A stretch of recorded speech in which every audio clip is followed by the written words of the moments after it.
O livro O Poder do Hábito de Charles Duhigg apresenta um conceito fundamental para entender como os hábitos se formam e se mantêm. Segundo ele, todo hábito começa com um pequeno impulso, chamado de deixa ou gatilho. Este gatilho seria responsável por despertar o cérebro para entrar no modo automático e repetir o comportamento. Um exemplo clássico de gatilho apresentado no livro é o caso do próprio autor, que desenvolveu o hábito de ir até a cafeteria no meio da tarde para comprar um cookie. Ao investigar o motivo desse hábito, Duhigg percebeu que o gatilho não era exatamente a fome, mas sim a necessidade de uma pausa no trabalho e de interação social. O horário da tarde, geralmente entre 15 horas e 16 horas, funcionava como o gatilho que disparava o desejo de levantar, caminhar e conversar com colegas. O cookie era apenas a recompensa acessória. Esse exemplo mostra que o gatilho pode estar relacionado a fatores como o horário do dia, localização, estado emocional, presença de outras pessoas ou uma ação imediatamente anterior.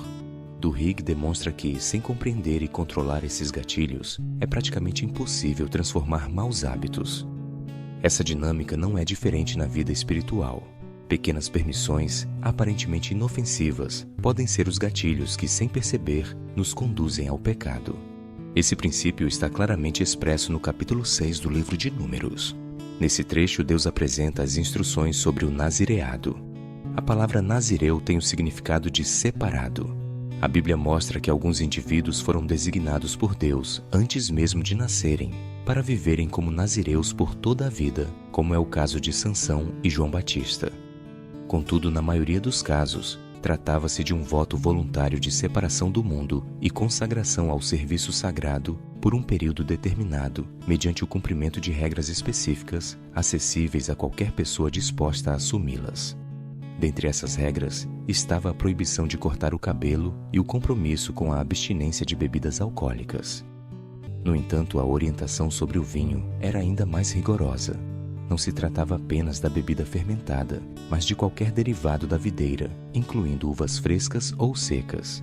Isso revela a seriedade com que Deus orientava seu povo a manter-se afastado de tudo o que pudesse, direta ou indiretamente, levar à contaminação espiritual. O verso 4 do capítulo 6 de Números nos diz claramente: todos os dias do seu nazireado, não comerá de coisa alguma que se faz da vinha, desde as sementes até as cascas.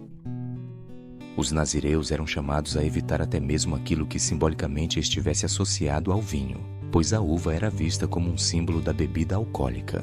O princípio é claro: aquilo que se assemelha ao mal ou que se aproxima do erro deve ser evitado, não importa o quão inofensivo pareça. Essa atitude, por mais radical que soe aos nossos ouvidos modernos, guarda uma profunda lição espiritual. Isso nos faz refletir que, se mantivermos distância segura do abismo, nunca correremos o risco de cair nele. Ao invés de direcionar toda a nossa energia para resistir diretamente aos vícios e pecados, deveríamos investir mais em evitar as situações, ambientes e hábitos que nos colocam em vulnerabilidade espiritual. Portanto, esteja atento aos gatilhos que silenciosamente te arrastam para o pecado. Ao invés de lutar contra o mal quando ele já se apresenta diante de você, foque em se afastar dos pequenos passos que quase imperceptivelmente te conduzem ao precipício.